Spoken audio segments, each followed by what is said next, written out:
ang GMA Regional TV, One Mindanao. Aniya na ang mga dagkong balita karong adlaw sa One Mindanao. Parte sa Tamugan Panigan River sa Davao City, nag-itom ang tubig tungod sa kahugaw. DPWH Secretary Vince Dizon, gisuta ang landslide area sa Quezon, Bukidnon. Pag-ayo sa kalsada, posibleng mudagan pa og pipila ka bulan. Tricycle driver sa Gensan nga sobrang maningil og pamiliti sa mga delegado sa Batang Pinoy Games, gibaharan sa LGU. Bagong himugso nga baby boy, napalgan sa basurahan duol sa usa ka ospital sa Buluan, Maguindanao del Sur. Naluwas kaha. Og mga nasunugan sa Davao City, gihaturan og pang-atop aron makatukod na pagbalik sa ilang mga balay. Kini ang GMA Regional TV, One Mindanao. Mayong hapon, Mindanao. Ako si Sara Hilomen Velasco. Tabi lang mga kapuso, sensitibo ang musunod nga balita. Gikakurat sa mga residente nga namuyo duol sa sapa sa Barangay Tamugan, Davao City, humanakit ang nag-itom na ang kolor sa tubig sa sapa. Nasayran nga hugaw di ay kinigikan sa usa ka piggery sa lugar. Ani report ni Argil Relator. Nag-itom na ang tubig nga midagayday sa Tamugan Panigan River nga sakop sa Barangay Tamugan, Davao City. Kini ang nabantayan sa mga residente nga namuyo duol sa sapa adlawng Lunes. Buta nga ilang gikabalakan, sanglit sa sapa sila nagakuha og tubig nga panglaba ug pangligo. Baho kay taes baboy ay. Unya, Matungkuan. Nang reklamo ang mga tao. Dili lang mauto ba? Marag permi gyud na kada alas 5. Mao gyud mahitabo sa tubig. Kay magkuan kanang marag kuan gani siya. Kanang marag malubog og maayo, manimahong taes baboy. gikan dito sa farm sa taas, si Dagayday matud pang hugaw padulong dinhi sa ubos nga bahin sa sapa. Gawas na nakita sa mga residente nga itom na ang color sa tubig. Nasimutan sa matud pa nila ang dili maayong baho sa maong hugaw. Nagpagawas gilayon og advisory ang Barangay Council sa Tamugan. Gibawal una ang pagpanglaba ug paggamit sa tubig gikan sa maong sapa. Nainiabot nga taga City Health Office, nagkuha na ganito silag sampling kay ang ilang istorya dili sa paggamit sa mga tao kay eksaminon kay hugaw man wi sa pigiri ang ni na-dispose dito sa maong sapa. Wala na mihatag og payag ang management sa maong farm.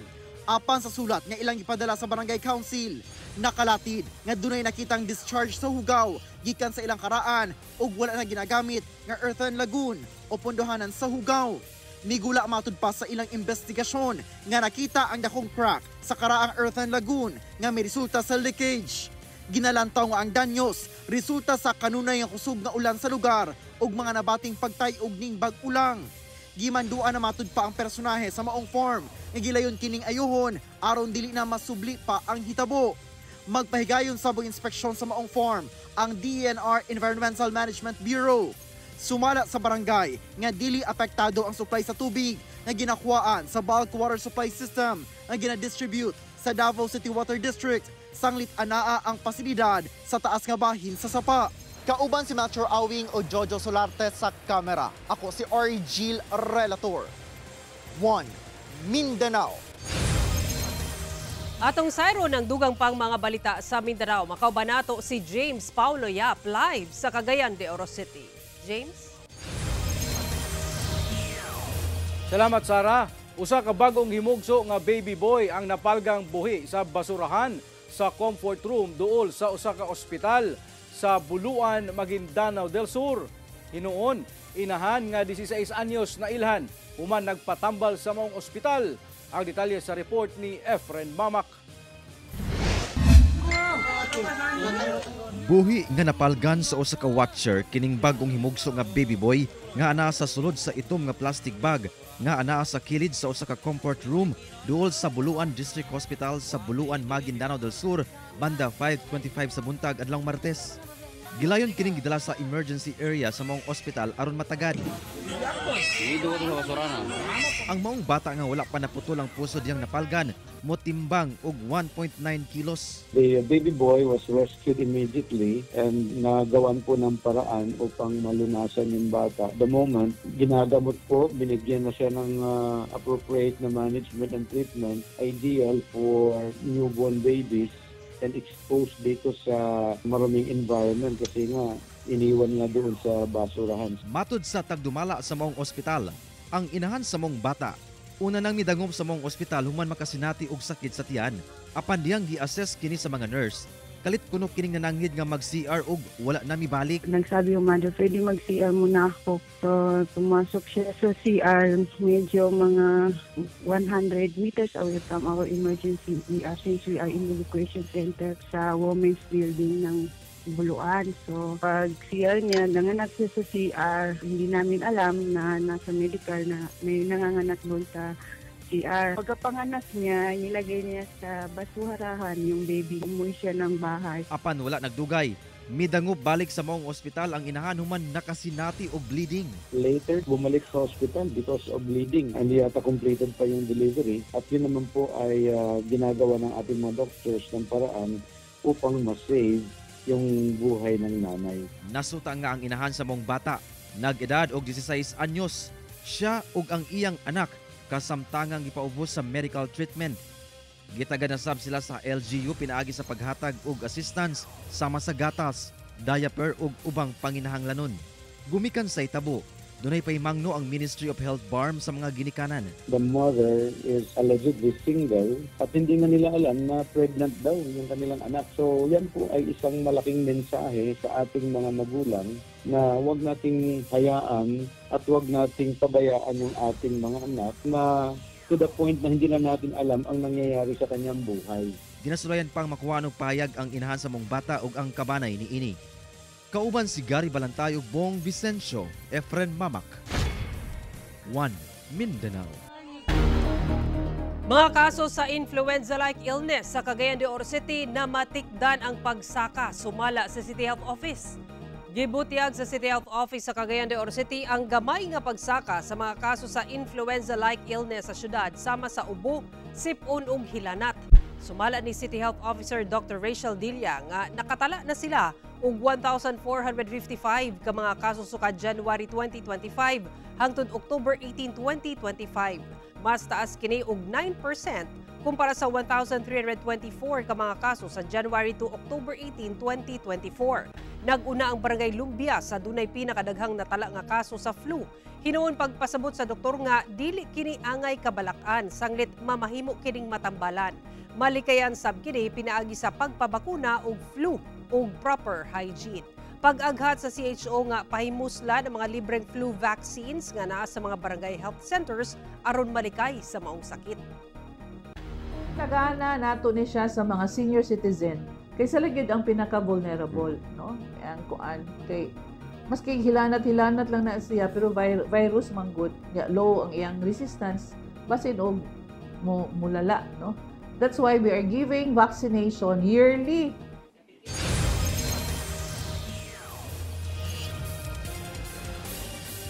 Gibaharan karon sa General Santos City LGU ang mga tricycle driver sa syudad nga di pahimuslan ang mga delegado sa Pinoy Games nga anaa sa syudad. Kini human nga usa ka tricycle driver ang gireklamo nga nag-overcharge og pliti sa mga delegado. Ang detalye sa report ni Efren Mamak. Welcome to General Santos City National High School, Batang Pinoy Delegates. Batang Pinoy, beware, ang ibang tricycle drivers ay mapagsamantala sa pamasahe. Never magpaloko dito sa Gensan. Pero generally, mababait ang taga-Gensan. In case gusto nyong magpalamig, napakarami naming malls. Oops! Itry nyo rin ang aming signature tuna dishes. You will surely enjoy your experience here in Gensan. Kini ang gisuwat sa usa ka individual sa usa ka blackboard sa usa ka tungaan sa General Santos City nga nagpadayag og pagkadismaya kalabot sa mga tricycle sa lungsod. Ang maong post Dunay kalabutan di ay sa overcharging sa pliti sa usa ka tricycle driver sa pipila ka delegado sa Batang Pinoy nga nangabot sa bus terminal sa Jensan. Nagpahatod kuno kini sa usa ka billeting school nga tunghaan sa Jensan apan gikubrahan kini og 250 pesos nga sukwahi sa legal tricycle fare matrix. Medyo pan lang, hindi nakuha yung plate number, no? Kasi kung nakuha lang plate number, agad-agad sana, pinahanap na natin kaagad, no? Apan sa gipagulang mensahe sa Traffic Enforcement Unit sa Jensan, nailhan ang maong tricycle driver human na beripika atol sa pakiginabi sa mga delegado nga na biktima. Ginaimbitahan na kini sa buhatan aron manubag. Ginakuwaan pa kini og pahayag. Ana lamang sa 15 pesos sa nagunang 4 ka kilometro ang regular fare sa mga tricycle. 12 pesos lang ang mabayad kung estudyante, senior citizen o person with disability. Dugang piso lang matag usa ka kilometro ang madugang. Sa mga musupak, pwedeng kansilahon ang prangkisa o posibleng dili na gyud mahatagan pa og prangkisa. Well, sa ganitong may okasyon at may mga bisita tayo, I will recommend cancellation ng franchise. Kung wala siyang franchise at aplikante pa lang siya, disapproval of this application for franchise. Kung wala talaga siyang application, papailan natin ng kaso sa LTO. Sa mga mabiktima, mamahimo kining magsumbong pinaagi sa pagtawag sa mga numero nga ma-flash sa screen. Mamahimo sa bukuha o gulagway sa plate number sa tricycle, lakip na ang driver. Kauban si Gary Balantayog, Bong Vicencio, Efren Mamak, 1 Mindanao.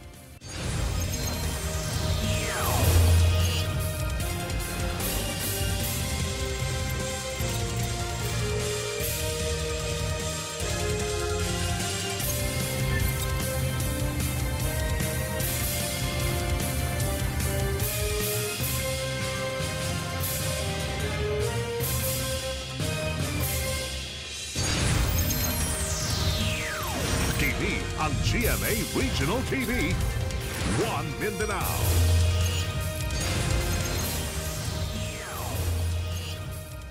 DPWH Secretary Vince Dizon bibisita sa Overview Road sa Quezon, Bukidnon aron personal nga sutaon ng sitwasyon sa dalan human ang landslide. Paghimo og temporaryong dalan aron maggamit sa mga motorista, posibleng abton pa og pipila ka bulan, sumala sa opisyal. Ani ang dugang detalye. Gibisita ni Department of Public Works and Highways Secretary Vince Dizon ang nahugno nga kalsada sa Overview Road sa sitio Kipolot, Barangay Palakapaw sa Quezon, Bukidnon adlaw Martes. Iniaron personal nga sutaon ang kahimtang sa maong kalsada ug ang ginapahigayong search and retrieval operations alang sa pagpangita sa magtiayon nga nalakip sa pagdahili sa yuta niadtong adlaw Sabado sa gabi. Sumala ni Secretary Dizon nga girekomenda na niya ang pagpahigayon og halapad nga rapid assessment ug soil testing sa tibok Overview Road aron masuta ang integridad niini. Nagpatabang na sab sila karon sa mga dagkong kumpanya nga adunay kapasidad sa paghimo sa maong test aron dili na masubli pa ang nahitabong landslide. Meron talagang paggalaw nung lupa, no, sa ilalim mismo. Kaya nakita nyo yun, napakalalim nung naging landslide, no, dun sa segment ng kaling yon. At kailangan i-check natin yung iba pang mga segment sa buong bundok na dinadaanan ng kalye. Sumala sa opisyal nga dili kini mahimo sa daling panahon, ilabi pa nga komplikado ang mga test nga himuon sa maong bukid. Hinuon gimando naman ang plano alang sa Detour Road nga pagahimuon apan posible kining molungtad pa ug pipila ka bulan. Ang estimated time natin to do the test baka umabot ng 2 buwan. No? At ang pagkatapos nun, magdidisenyo na tayo ng detour road, no, dun sa inner portion nung kalye. No, idudugtong natin yung hindi nasira sa baba dun sa hindi nasira sa itaas. No, gagawa tayo ng detour road. Yun ang pinakamabilis na gagawin. 2 months yung testing pa lang, ha? Testing pa lang. Kasi matagal na testing to, no? Pero pipilitin nating bilisan yan. Magmuntarsab ang DPWH og temporaryong hagdanan aron maggamit sa mga pasahero sa bus nga gusto mo biyahe pinaagi sa tabo system. Kauban si Makoy Sempron, James Paulo Yap, 1 Mindanao. Aron hingpit na nga makabangon, nagsugod na og tukod og bag-ong balay ang mga residenteng apektado sa sunog sa Barangay 21-C Davao City. Gipanghatagan sab sila og construction materials. Ano ang report ni Argil Relator? Human na abo sa dakong sunog ang ilang mga balay sa Barangay 21-C Davao City niadtong unang semana sa Oktubre. Padayon ang paningkamot sa mga apektadong residente nga makabangon pinaagi sa tabang sa Davao LGU ug ubang ahensya ug personalidad. Nagsugod na sila og tukod balik sa ilang mga balay. Gihaturan sila nila Congressman Paulo Duterte ug Congressman Harold Duterte og 2,000 kabuok nga sin aron maatupan ang ilang mga balay. Di ami karon diri para makita jud namo no o ipabot sa ninyo ang among suporta. Sige lang sa mga disgrasya or mga kalamidad no. Ang importante din na magdungan ta o magtinabangay ta pagbangon. Maro jud na importante din di ta mo give up, di ta mo surrender. Kami dala 2,000 ka boksin. Kung kinsay nang inanglan ko alang ninyo kay kapitan. Gihatag ni sa mga dabawin niyo para ninyo. Dako ang pasalamat sa barangay ug sa mga residente sa padayon nga pagtabang kanila hangtod sa mabalik sa normal ang ilang kinabuhi human ang sunog. Ana sa sobra 200 ka magbanay ang apektado sa maong sunog. Salamat ug dako gigun man mga residente nakita gyud kanila pagadto ni kong nalipay gyud silang tanan. Murag bisag sa ilang kasubo pero adunay naghatag og mga construction material sa scene. Dako gyud yang kalipay kay sila nagtukod lang uban wala pa gyud atop. Dako kayong tabang sa mga nasunugan. Dako kayong salamat. Ako si Orgil Relator. 1 Mindanao.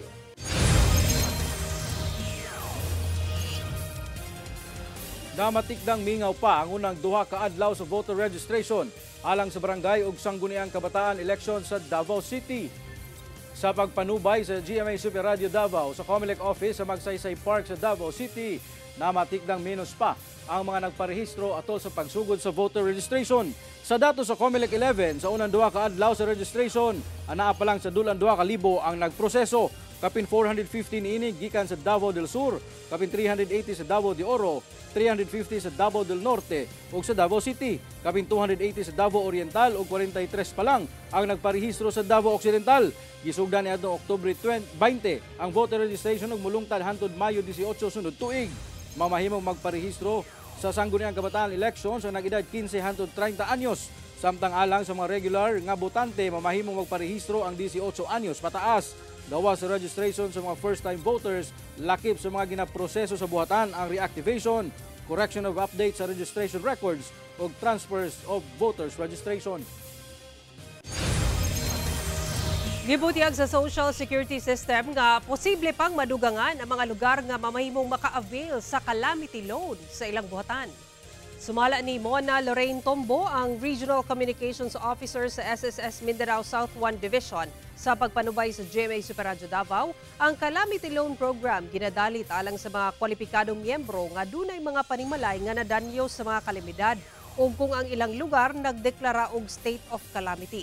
Base sa impormasyon sa National Disaster Risk Reduction and Management Council, lakip sa mga napailaom sa state of calamity ang Mati City ug mga lungsod sa Tarragona, Manay, Caraga, Baganga, Katiil, Boston, Lupon, Banay-Banay, San Isidro ug Governor Generoso sa Davao Oriental.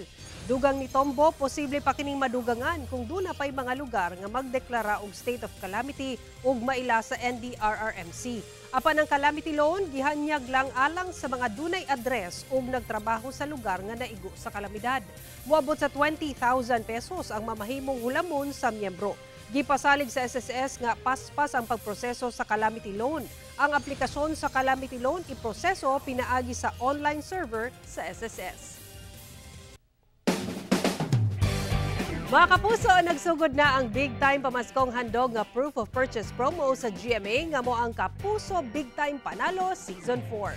Over 7 million pesos ang ipanghatag lakip na ang upat ka makadaog og tig 1 million pesos para sa lucky mamimili og sari-sari store owner sa Grand Draw. At tangi ang swerteng makadaog og pangkabuhayan package worth 50,000 pesos. Gawas pa sa makadaog og 1,000 pesos daily ug 7,500 pesos weekly cash prizes. Ipadala lang inyong entries hangtod December 26, 2025.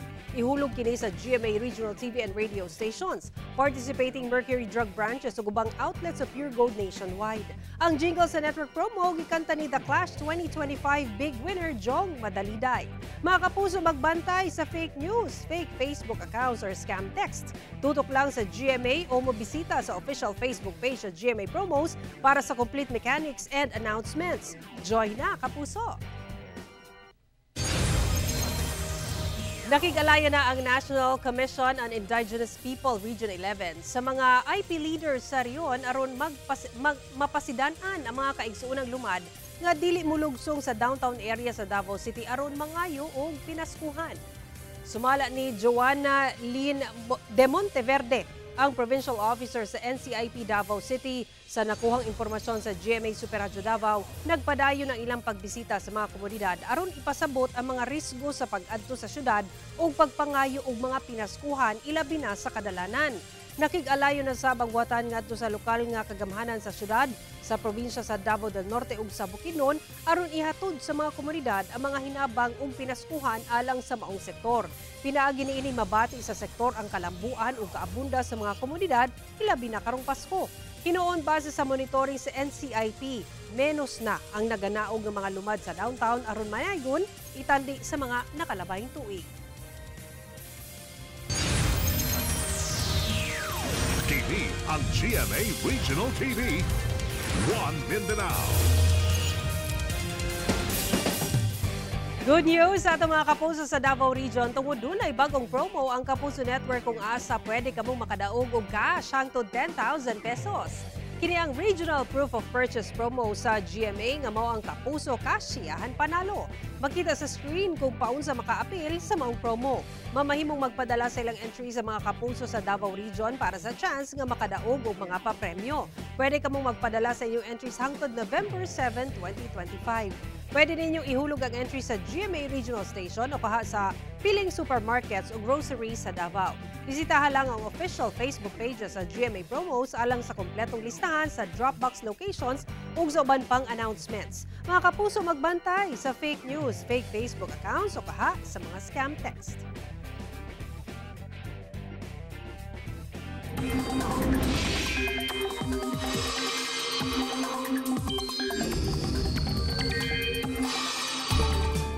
Nahimo ng bagyo ang low pressure area doon sa Taiwan ug ginganlan kining Bagyong Salome. Samtang Intertropical Convergence Zone o ITCZ ang makaapekto sa panahon sa Mindanao. Tungod sa bagyo, gisaka na ang signal number 1 sa pipila ka lugar sa Luzon. Ulay kining nasiplatan sa gilayong 255 kilometers north-northeast sa Itbayat, Batanes. Sa karon halos wala kini naglihok. Sumala sa pag-asa, posibleng moagi kini duol o maglandfall sa Batanes karong gabii o ugma sa kadlawon. Dayon moduol sa Babuyan Islands ug Ilocos Norte ugma. Biyernes sa hapon o gabii, posibleng mugawas na kini sa Philippine Area of Responsibility. Gawa sa Bagyong Salome, padayon sabang epekto sa northeasterly wind flow ug Intertropical Convergence Zone o ITCZ, gamoy makaapekto sa panahon sa Mindanao. Base sa datos sa Metro Weather, ulanon ang Zamboanga Peninsula, Northern Mindanao, Caraga, Davao Region ug Soc-Sargen. Posible ang mga kusog nga pag-ulan, busa mahimong alerto sa pagbaha o landslide. Mga kapuso, makita na sugod karong adlaw ang bagong season sa GMA Integrated News Podcast nga Power Talks with PR Kanghel. Alang sa unang episode sa Season 2, nakahinabi ni Pia sila Alfonso ug Alexon Hortaleza sa Hortaleza Corporation ug Prime Global. Makita ang premiere episode sa Power Talks with PR Kanghel sa social media platforms sa GMA Integrated News ug madungog sub sa Spotify ug Apple Podcast.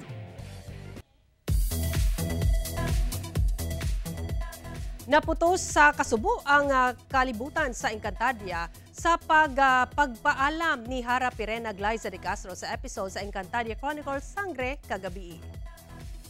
Gisakripisyo ni Pirena ang iyang kinabuhi aron maluwas si Terra Bianca Umalig. Gisalo niya ang palaso nga alang kang Terra nga gikan kang Olgana Bianca Manalo. Wala sabdayon makahigayon si Terra nga tambalan si Pirena human mapugngan ni Olgana. Mga kapuso, sa 64 kaadlaw na lang, Pasko na. Mao kato ang mga ulahing balita sa Mindanao karong adlaw. Mamahimo ninyo kini makita pag-usap pinaagi sa pagbisita sa official website sa GMA Regional TV o bisitahang among official YouTube channel ug i-click ang subscribe button para sa pinakaulahing balita. Daghang salamat sa atong mga kapuso sa Mindanao nga nagalantaw kanabog sa atong mga kapuso abroad. Padayon lang sa pagtutok sa mga lokal nga balita matag adlaw tungod sa GMA Regional TV, Local News Matters. Kami ang GMA Regional TV 1 Mindanao, tibok pwersa para sa mas na komisyon ug mas halapad nga pagserbisyo sa nasod.